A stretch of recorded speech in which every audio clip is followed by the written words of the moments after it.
Hello and welcome to That's Just Wild with me, Steve Backshall. And me, Lizzie Daly. And me, Sarah Roberts. The podcast all about nature, wildlife, and how I once got bit by a shark in Matrix-style bullet time so you could see my misfortune in 3D. How? What kind of shark? Lemon shark. Oh, We were doing this thing, had this amazing bullet time rig like they have in the Matrix, but on the bottom of the sea at Tiger Beach. And we were leading the sharks into the middle of it so that when they bit, you could see their jaw protract and fly around it from all directions. It was utterly spectacular. But then I was leading one shark into the middle of the bullet time rig, and one came from behind me and took not just the fish, but my whole hand, and then just swam off with me, which is epic, and particularly because you can do the whole Keanu Reeves kind of like, whoa, flying around me as I get dragged off into the distance by a shark. How big was it? wow. About 3 meters, I guess. Big enough. See, I just don't trust them. This is why I don't trust lemon sharks. They're feisty. Yeah, They you've got are, a they love-hate relationship, Sarah. I have. I know. I need to start as well with a slight confession. Our next door neighbours have got the tree surgeons in, and they are busy cutting down the tree that is right next to my house, and then wood chipping it. So if you can hear in the background what sounds like the apocalypse, it is just tree surgeons working next to my house. So we're talking about sharks for a few reasons. It is the 50th anniversary of the movie Jaws, and much of this podcast is going to be about that. But also, our very own Sarah Roberts has a new show. I do. I've got a show. It's called All the Sharks, and it is available to stream all around the world right now on Netflix. Amazing. It's not quite Jaws. It's actually complete opposite of Jaws. It's a 6-part series that I was lucky enough to be a part of, which is now on Netflix. And it involves me and my partner in crime in the show, Dan Abbott, or Sharkman Dan. I think you know him pretty well, don't you, Lizzie? I think everyone knows him as Sharkman Dan. Infamous in the shark world. But it's the pair of us competing to find the most sharks all around the world. And you have to get a photo of them. Now, that sounds kind of lame and boring to some people, but the reality is we went to 6 different destinations, Bimini, South Africa, Australia, and in that you've got obscene currents, you've got obscene weather, and sharks aren't that easy to find. Yeah, it's just absolute, complete and utter. I think our brand was Chaos and Calamity, they called it. But if you want to see how far we got, it's on Netflix right now. But the cool part about this show is it was shining a light on some of the lesser known species that we don't make a song and dance about, and raise too, because the rarer the shark, the more points they were. That's cool. You needed the points to stay in the competition. It was a bit of a knockout, but at the end, you could win $50,000 for your chosen charity. So it was competitive, crazy, fun, and it's actually family friendly. I don't know where and how they took out all of my panicked, frazzled words that are not family friendly, but they did. So thank you. My mum is ever so grateful.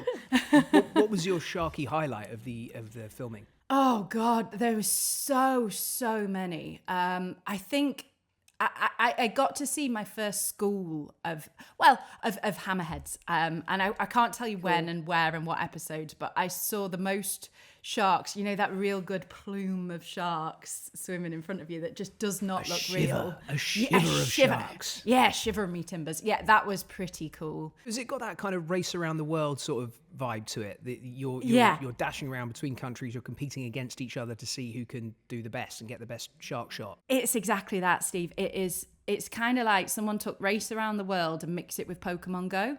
And you know, you're trying to catch them all on camera, and it's, you know, everyone's got their own niche, their own sort of expertise in this, but you have no idea how the other guys are doing because you're all on separate boats, and you just got this map that's given to you at the start, and they're like, right, where do you want to go? I'm like, I don't blooming know. I've never been to this island before in my life. I have no idea. And everyone's got their own tactics. Mine was a bit more like ip dip do at times, I feel, but sometimes you know what it's like. You can have all of the best prep in the world, But with it being nature, you just cannot guarantee it's going to show up.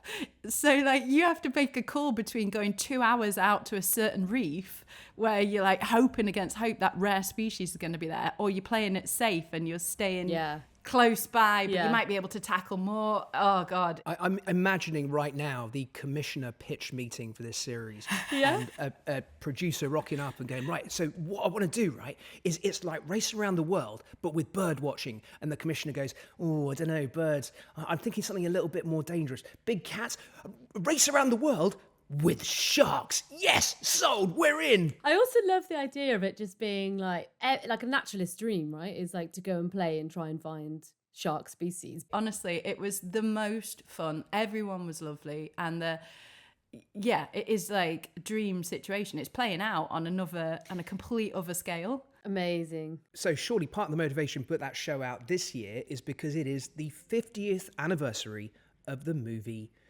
Jaws, the Steven Spielberg classic, arguably the greatest monster movie of all time, hugely influential in film, in horror. The impact it may have had on sharks and shark conservation is something we are very much going to get into. But first of all, can you guys remember the first time you saw Jaws? I mean, I can't remember the exact age in which when I saw it, but I remember being completely obsessed with the film, constantly rewatching the attack scenes, and I don't know why. I don't know if that's an insight into my brain, but the classic scene of Because you're the a yellow sick puppy, Lizzie. Probably. No, It's this weird fascination. Honestly, I was the same. I actually, it's funny because Jaws scared a lot of people out of the ocean, but it complete opposite. It attracted me into it. Like that film, I would say, was pretty pivotal in my career, and I'm definitely not the only one out of my mates that went into shark research. That film attracted us to it because of the fear factor. It made it like an adrenaline factor as well, I guess. Yeah. Well, how about you, Steve? Yeah, I can remember seeing it for the very first time. It's kind of as old as I am, and I saw it way too young. I don't think my folks yet had realised quite how powerful it was. And I can remember the moment when they, is it Ben Gardner's boat that they find and they dive below it and they go and it down at pops night out. and there's mist on the surface of the water, and Richard Dreyfuss's character dives down and picks around in the hole, finds the tooth, and then the head falls forward. And I can still, even now, feel the hackles coming up on the back of my neck. Remember being like an 8 or 9-year-old child watching that, leaping through the roof in utter terror. It still quite hits me now. I actually pulled a tooth out watching that scene as a kid. I remember Did it you well. really? I was, because it was at that age, when you have wobbly teeth, but they're still held on by like a little string to your gum almost. And I was messing around with a wobbly tooth. And that moment when it pops out, I screamed and moved my hand at the same time and pulled my own tooth out. like There is an irony there, isn't there? Yeah, Actually, it's literally. Jaws. I mean, there's so many things to talk about with this movie. I mean, the first of which is quite what a masterpiece of cinema it is. We have a tendency in conservation, particularly in shark conservation, to talk about it as if it is the most evil work that has ever been made. But it is an unimaginable classic. The scene when they are in the orca downstairs, the three of them telling their stories, and Quint turns to the tale of his close encounter with sharks and with all the sailors that went down on the Indianapolis, is to me still, even now, one of the most riveting and beautifully, tightly written scenes in movie history. It wasn't written though, that bit. The guy, Quincy, actually rewrote it because it wasn't in the original book. It's not in it. So they made it for the film, and then the one person wrote it, another person kind of wrote it short, and then he almost kind of ad-libbed it for the actual scene, and he was drunk because that guy was like mostly drunk in almost every scene. It's not even acted. I love that about it. It's so good. There's a weird thing about the book. The book itself is like a really sort of cheap, tacky airplane novel with a shiny cover, and in it, Dreyfuss's character, the marine biologist character, has an affair with Brody's wife. And it's almost like the shark is stalking him to get his own back for his betrayal. It's a very, very different read to the film, which is an absolute classic. But the thing that really stands out about the film, I think, is it was very much the birth of a certain kind of monster movie in which the monster is sensed and felt and in the background as a brooding presence, but very rarely seen. And it's often said that there's a pragmatic reason for that, and the reason for that was that Bruce, who was the big plastic shark or sharks that were created by Spielberg as the animatronics, named incidentally after Steven Spielberg's lawyer, which I love. I didn't Bruce know it. didn't work. And because Bruce didn't work, they had to come up with other ways of showing the sharks. So they showed sort of fleeting glimpses of real great whites, and then they'd have this sense in the background of a looming presence, but not showing it. And when you actually see Bruce, the big plastic shark, that's the moment that all of the suspense disappears. It's the moment that all of that magic and terror is gone, because you have got a big plastic shark on a boat and it looks utterly absurd. The other thing that I love about that is when, for the film, they wanted to film this huge shark that was like 25 foot long. And they just, natural history footage of that they just couldn't get. So the shark actually was like 15 or 16. So apparently they, to get the comparison and the sizes right, they actually used a smaller actor, a smaller boat, and a smaller cage, just to give it was that the sense opposite. of size. It It's wasn't so we need a good. bigger boat, it was we need a smaller boat. That's genius. I love it.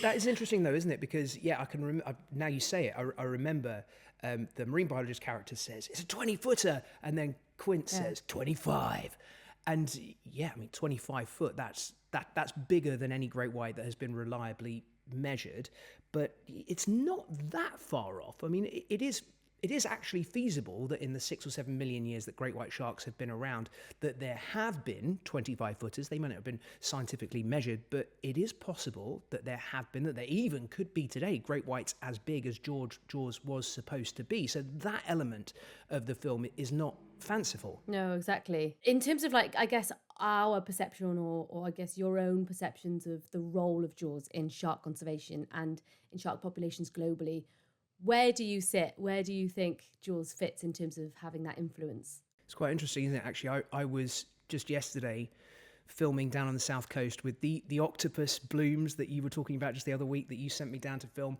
And my camera operator, Johnny, he grew up in Strangford Lough, and he was saying that his folks were lobster fishermen, and his mum had spent her entire life going in and out of the sea, going out on the boat, getting lobster pots. She saw Jaws and she never went back out on the sea again. Never went back out in a boat again. Wow. And it has had that powerful an impact on people and their perception of the sea and what the sea can do to you. And I think that we can lose that now. The film is 50 years old, and it seems quite dated and quite antiquated. And there have been dozens of shark movies since, and there is endless shark content on Discovery and Nat Geo and all that sort of stuff. But we do forget quite what an impact it had in the 1970s and 1980s, when it was the first thing most people had ever seen or heard about sharks, and they were given this impression that the second you go in the sea, a malevolent monster is going to bite your legs off and take big chunks out of you. And even now, still today, there are plenty of people around the world who have that same perception, and if it doesn't come from Jaws, it does come from other elements of the media, and particularly the Hollywood fictional media. It's interesting though, isn't it? Because Jaws really did put sharks on the map. They just weren't given any there would never have been a commission of the show I've just shot had Jaws not happened all that time ago, because as much as it scared people, it made sharks a talking point. It got so much attention. And even now, great white sharks, I would say, receive so much attention. That was the point of this show, is to try and show that there's also rays and there's also all these other interesting, cool shark species that we also need to care about just as much, but they're not anywhere near a great white shark in terms of looks or appearance. But I think as much as it did a lot of harm, I think it's really nice to see how we've been able to turn that on its head in all of this time since, and use it as such a great spotlight. I think it's kind of weird that it's only really now, 50 years on, that we are starting to change that perception, and that we are still now, 50 years on, whenever you talk about the public perception of sharks, the first thing you talk about is Jaws. Imagine making a work of art that has that big an impact on the way people think about anything in the world. What a kind of a monumental thing to have done and created. And I think it still does have that impact. It still does have that kind of that overwhelming sense that there is something malicious out there. There's something that is stalking you. There is a reason to be frightened of the sea, and that reason is a great white shark. It's important to note as well that obviously Jaws has had massive influence in lots of different ways, but the past 50 years and how we've operated in our oceans has changed quite dramatically as well in that time. There's been you could argue that in places like China, with the shark fin trade and the demand for it being kind of a delicacy for food, that has kind of increased over that 50-year period. Alongside that, you've got industrial fishing and bycatch being something that has kind of gone exponentially through the roof. And this perception that sharks aren't that important perhaps has been a part of that, not a result of that, but something that maybe has accelerated some of that decline that we've seen in that same period. And what is cool about this kind of 50-year note is that there's lots of different resources coming out. There's a paper that came out end of last year that looked at the past 50 years alone for shark and ray populations specifically, and they said that populations have basically halved in that time. So I'm sure Jaws has had a massive influence on that, but there's all these other things. Yeah, there's so many side things, and I think equally Peter Benchley as well, who was one of the writers, he flipped it on his head, didn't he? Like, he felt awful after the creation of Jaws and seeing all of those sharks that got targeted. And he's even published non-fiction books on marine conservation and shark conservation since. And I mean, that must be pretty tough if you actually love sharks and then you see that happen. Yeah. And then, you know what I mean? And you spend the rest of your life trying to undo that.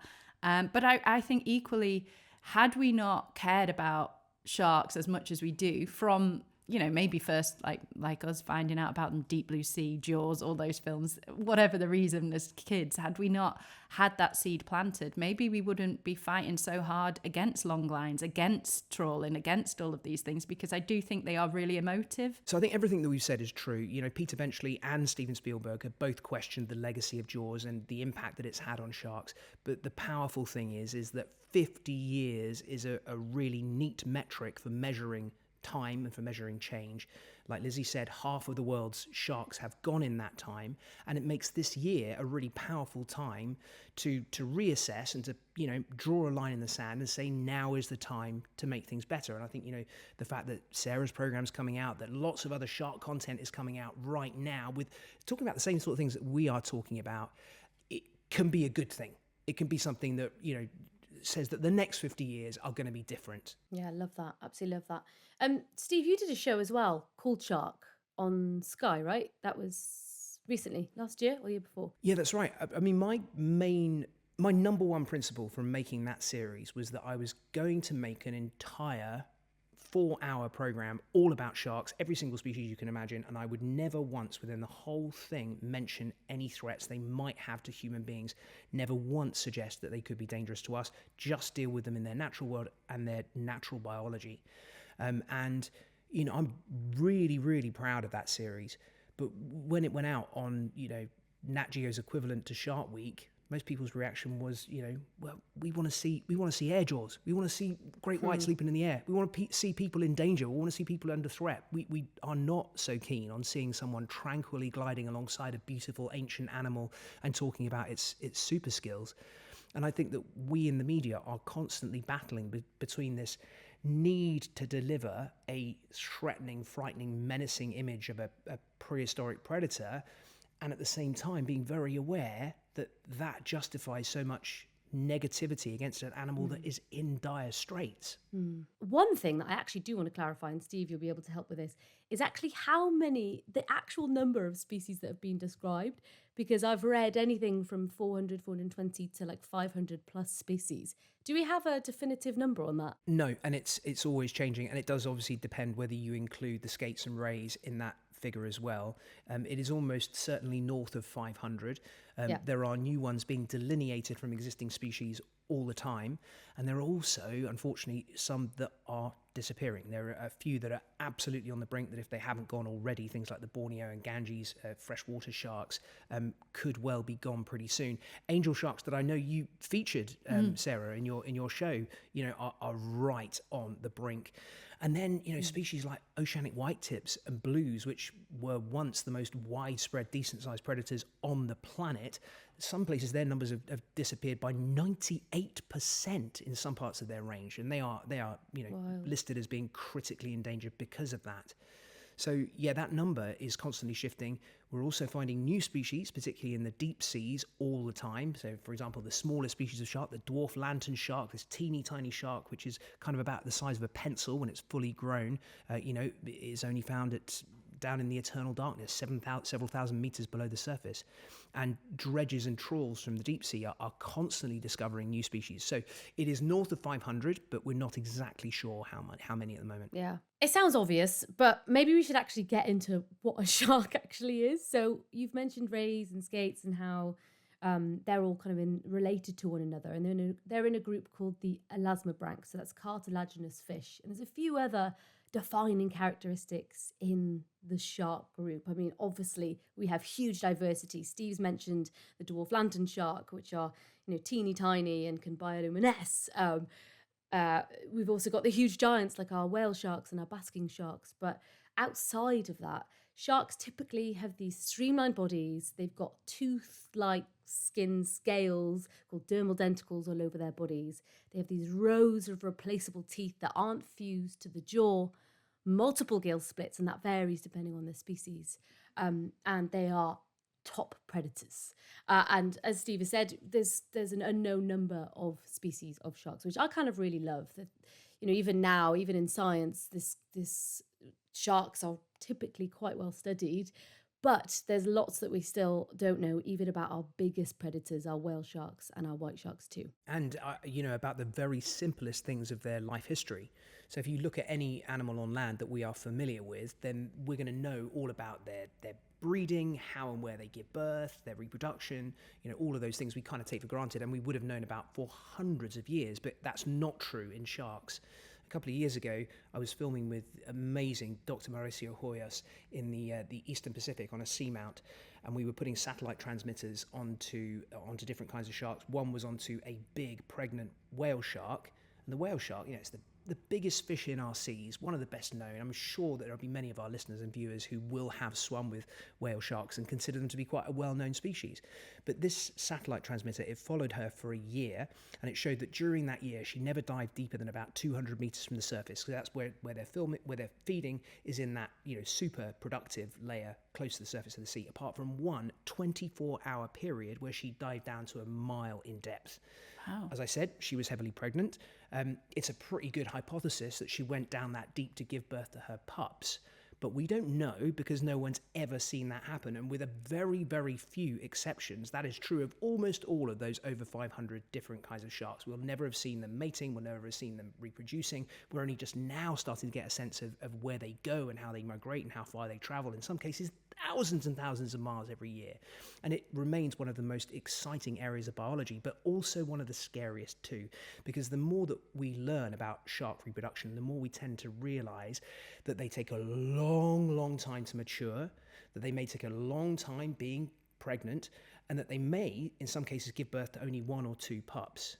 That means that they reproduce very, very slowly, and they're very susceptible to pressure.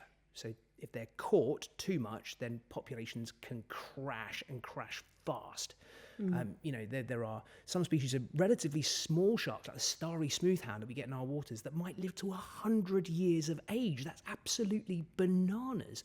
But you target those too much, and they're just going to go. One day you're going to look around, there will be no starry smoothhound. I find whale sharks just fabulous for that reason. The fact there's big gaps in our knowledge, even though we do love and celebrate them so much, around the world. I met with a scientist in Australia who's coming up with a new tech called a birth tag. If either of you have heard of one of those, No. it's essentially a tag that will go inside of that whale shark, and hopefully, if they can get it back, will signal to them when that kind of, due to changes in the environment, in terms of temperature and salinity and everything, they'll be able to know when that whale shark gives birth. Because as Steve said, these tags are building up pictures of how these whale sharks are reproducing and what that behavior looks like. The other thing on that, and that I was reading, is that apparently they think whale sharks may actually give birth in areas called oxygen minimum zones. And there are patches in the ocean where oxygen levels are much lower. And they think that perhaps, big sharks like the whites or the whale sharks are using these zones as areas of protection from predators, where these pups can feed and grow. And yeah, it's just quite an interesting bit of an interesting hypothesis. One thing that I think is super important and interesting to talk about there is the tagging process, because it's also quite controversial, and it's so important to find out information about animals that travel so far. They go to areas we just simply can't follow or can't check, and those satellite tags and these different tags that we've created technology for can still give a lot of information.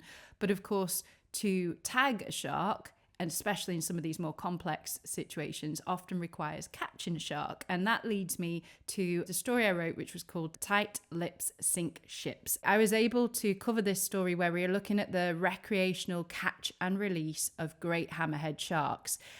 Now, this is totally legal, and it happens every year on the beaches in Florida, and very little is known about it. We now know that there's over 10,000 recreational anglers that go out to catch sharks and apply for permits to do that every year in Florida alone on the beaches. And every now and again, great hammerhead sharks, which are amazing creatures, do wash up on the beaches dead. It was very much the diving community and the sort of shark conservation community were trying to get the angling banned. Steve, have you seen any of this everywhere that you've been? Have you seen friction between sort of fishermen, divers, shark conservationists? Absolutely, yeah, 100%. I mean, everything you're saying has particular impact for me because, I've been diving for 25 years in Bimini, in the Shark Sanctuary of Bimini, and doing the great hammerhead dives there. And the great hammerheads, are all known by name. Atlas, Queen, Gaia, they're all local celebrities. Some of them have been coming back there for well over a decade. They're all known when they come back. It's their cause. It's a massive cause for celebration. They've all been tagged, and we know that they swim out of the Shark Sanctuary and up along that coast, as you say, over to Florida, all the way up past the Carolinas to where they presumably give birth. And when they leave the sanctuary, they are heading out into a wild frontier where they can be caught by anyone. And these animals that we know their lives, we know their characters, we know their personalities, we see them as being cause for enormous celebration. They are celebrities in the shark world, and yet they could be caught on a line and then dumped, dying back into the sea, just a few miles away from where we're celebrating them. And it's something very, very difficult to take. It's something quite difficult in the tagging process, and I've actually been involved with a few tagging processes, and I say it's difficult because I guess in my head, at least from my experience, I'm coming at it from two angles. I see the value of that scientific information that comes back from this long-term monitoring. A great example of that is Greg Scommel up in Cape Cod, which yours was based up in Massachusetts, just kind of north of that. We were kind of heading out on the boat, and this is a man who has studied white sharks for most of his life. He was inspired by Jaws as a young kid and has gone on to tag 600 sharks, white sharks. Absolutely incredible in his career. So we actually headed out for a day, and the plan somehow was to try and actually tag a brand new white shark, not the 600 he's already tagged, but actually do a very clean, quick tag, find a brand new shark, and learn about the seal population that lives along that coast and how there's people in close proximity to the white sharks there. Somehow we managed to do it. Somehow. I was on the drone. Greg was at the pulpit at the front of the boat, and we not only found a new white shark, one that he'd seen before, but one that wasn't tagged. So we were able to kind of add to his database. But extraordinary research and understanding of the white shark population there is coming out of that work.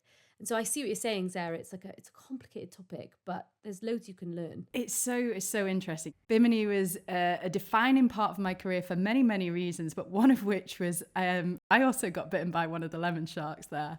And that was because at the time when I worked at Bimini Shark Lab, we were tagging them regularly, all of the sharks, as many as you could almost. And it was all about getting information and trying to find where they go to, because lemon sharks, just like salmon, they'll come back to exactly where they were born, and that's where they're going to give birth to their pups when they're older. And so you have to find that area of mangroves to know where that birthing ground is, and so that you're able to actually protect it for the sharks to come back again. So one of the things we used to do is set gill nets regularly. And it's about 200 meters in length, big long net that you put across a channel, and you just leave it there all day, and you walk up and down every 15 minutes. And we hadn't caught any sharks all day, and everyone was a bit fed up, and it was just going down to sunset. And we get there, and there's a 1 meter lemon shark that's gone into the net, and it's flipped itself upside down. Now, when a shark's upside down, it goes into something called tonic immobility. There's loads of signals going on in its brain, and its breathing slows down. And the only thing you can really do at that time is flip it the right way up and get some water over its gills. So I'm there, ever the professional, in my bikini. I waltz over, I cut the shark out of the net, I flip it the right way up, and I'm walking along with it in front of me. And 1 minute, I look down, and not only am I holding the shark has turned right round and is holding me on the arm as well. So I let go of the shark really, really quick, and I've got this moment, and I'm like, oh God, I hope nobody notice. And I turn around, and my friend is literally running over the gill net with a jaw to the floor.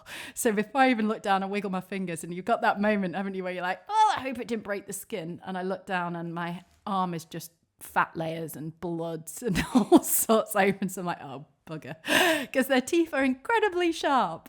And so we go back, I strap it all up, we rush off to the clinic, and it turns out that on Bimini at that time there was actually no doctor on the island.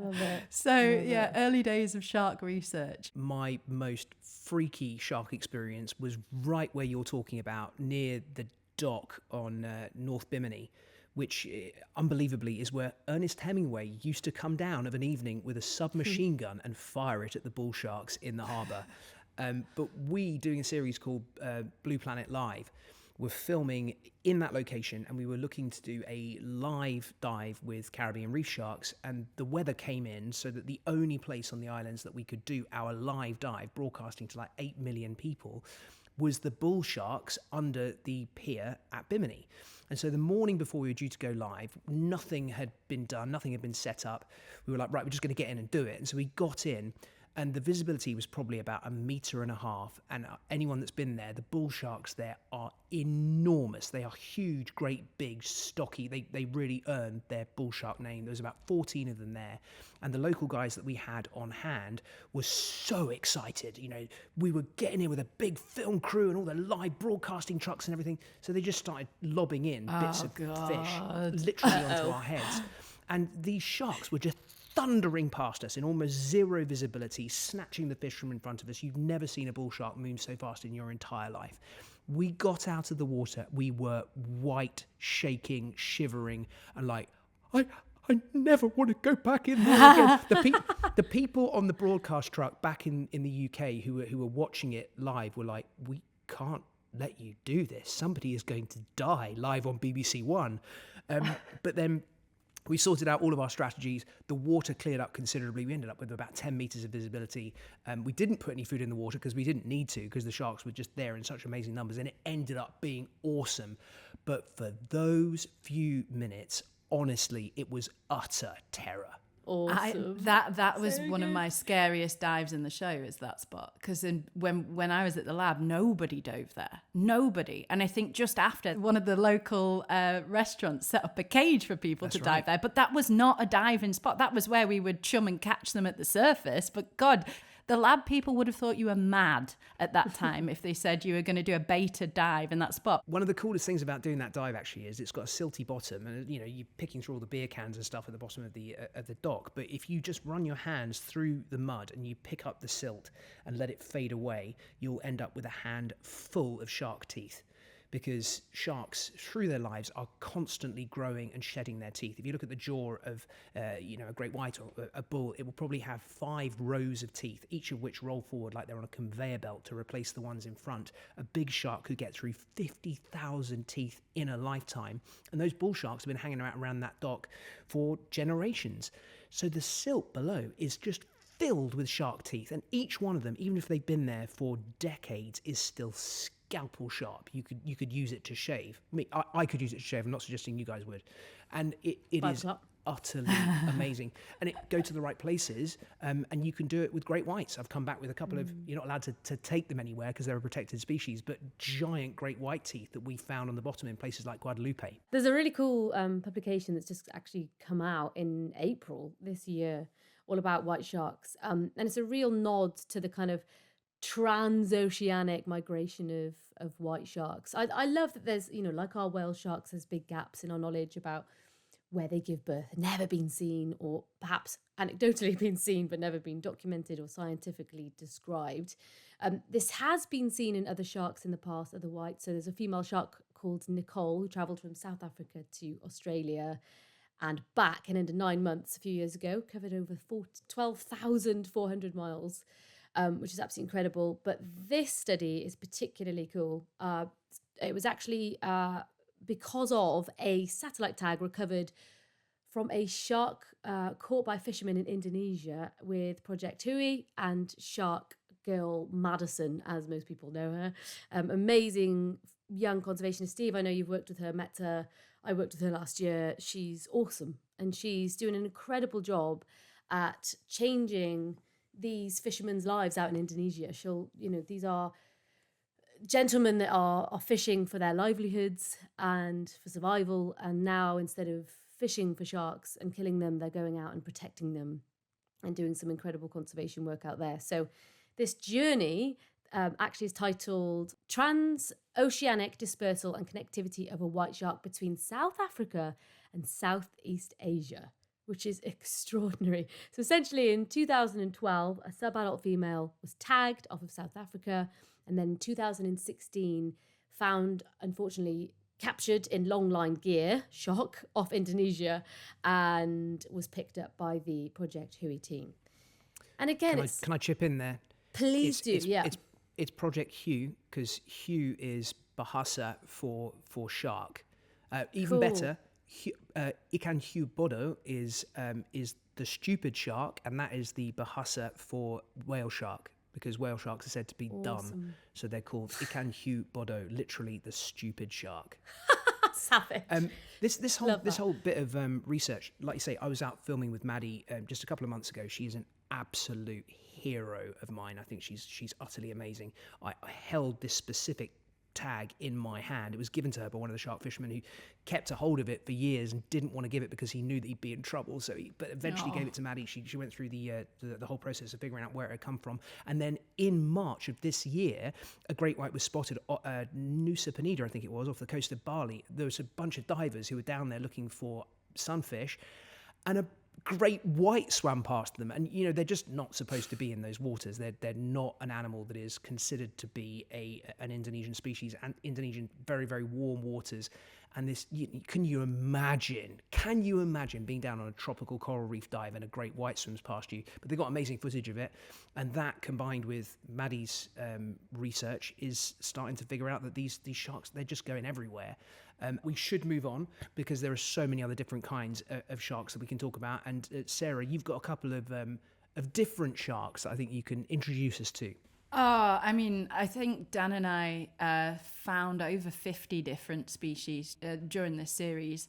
And one of my absolute favourites that I had never encountered in the wild before was the epaulet shark. For me, I was like a child at Christmas when I met one of these for the first time, because they're just the weirdest things. They walk. It's a shark that is not particularly large. It's maybe like a foot in length, a bit bigger, a bit smaller, depending on the age. But it's there. You can find them quite easily where there's like tidal shifts, and they're just the weirdest looking. They sort of almost like a cat shark in kind of their shape, and they're a bit sort of patchy. But for me, it's just their movements. They just wander around and hunt on their fins. Just, blew my mind. Like a weird little lizard shark. The biology of the epaulets is actually really fascinating, isn't it? They have to be able to survive for these periods of time on these reefs when the tide is out, because they do live in that really extreme tidal zone. Yeah, they do, absolutely. I mean, it was a major thing the first time they were filmed, moving from one rock pool to another over land. This happens predominantly in the Indo-Pacific. It was filmed for the first time in the Northern Barrier Reef. And this shark that just, wanders across land to get from one tide pool to another, it's something really quite special. And a lot of those smaller shark species have so much about their biology that is utterly, utterly incredible. There are some of them that can create natural light to enhance their countershading colorations. A countershading is something you find in most shark species and a lot of other marine creatures, where you have a light underbelly and a dark upper surface. And it simply works that if you're looking at the animal from below, you see its light underbelly and the light of the sky above. And if you're looking down from above, then you see its dark back and the deep blue of the sea beneath. And the two things blend in together. It's super, super efficient. And there are certain species that can enhance that effect by actually having biofluorescence or bioluminescence on their underside, which increases that impression. There are some incredible, we were filming with tassel wobbegongs in Australia earlier this year, and coming across horn sharks who look almost identical to an epaulet shark, and they create these extraordinary egg cases. We've seen mermaids' purses in this country, but there they look like a giant twisted pine cone with tendrils on the end that they tie into the seaweed and the kelp, and that stay there with a little baby shark maturing inside. Absolutely wonderful, and so overlooked. In their world, you've got bull sharks and tiger sharks and great whites are vying for all the attention, but the teeny tiny little horn shark is a miracle of nature that is just kind of minding its own business in amongst the kelp on the seabed. Absolutely love it. And we filmed those in Sydney Harbour, right next to where the airport was, and they're just going about their business, munching stuff. It's great. You featured the angel shark, didn't you, Sarah? I know Steve's mentioned that already in your series. I'm always amazed at the fact that we've got angel sharks, even here in Wales. Well, actually, I have a lovely positive story about the Welsh angel sharks. If you watch the show, you'll see Japanese angel sharks that Dan and I managed to capture. But if you see it, they're so sleuth. They're really hard to spot. They bury themselves under the sand. They can stay there for so long before they pop up to hunt, and then they completely cover themselves again. Now, that means they are incredibly hard to find. The data that we had on angel sharks in Wales was based mostly around the dredging that we do. So that fishing technique, which is super devastating to our sea bottoms. You may have seen a viral video that came from David Attenborough's latest film about the super trawlers that drag along the big nets along the sea bottom and completely disrupt that. Well, dredging was a common technique, but it doesn't happen anymore in Ceredigion Bay and in those areas of Wales. But that was where we were getting a lot of our data about these angel sharks, because we would catch them accidentally. And so we have suspected that there's been almost a 70% decline in their population. But actually, new science suggests that they might still be around. We're just not seeing them because we are not doing those destructive practices. We're not catching them by bycatch. So our data is actually now just very limited. But they were looking at DNA samples and looking at water samples, and they suspect that there are still angel sharks in the area.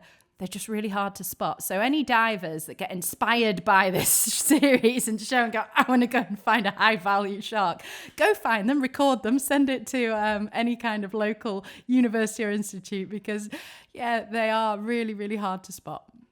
Can I give Jake Davis a very quick shout out, who fronts that Angel Shark project in Wales? He does incredible work with bruvs. So it's this incredible they deploy this bit of tech that can sit on the bottom of the ocean and basically record and observe. And what's brilliant is that they've used that as part of the project. They've posted it online, and anyone who's got a cup of tea and a few minutes can just tune in and watch some of the bruv footage and basically write down IDing of angel sharks, taupe, whatever. That's it for today. Now remember, you'll have a Q&A episode coming your way on Friday. It's also a shark special, and keep sending your questions to questions@thatsjustwild.com. We're now just a shark pup of a show, so any support is really welcome. You can follow us on your favourite podcast app.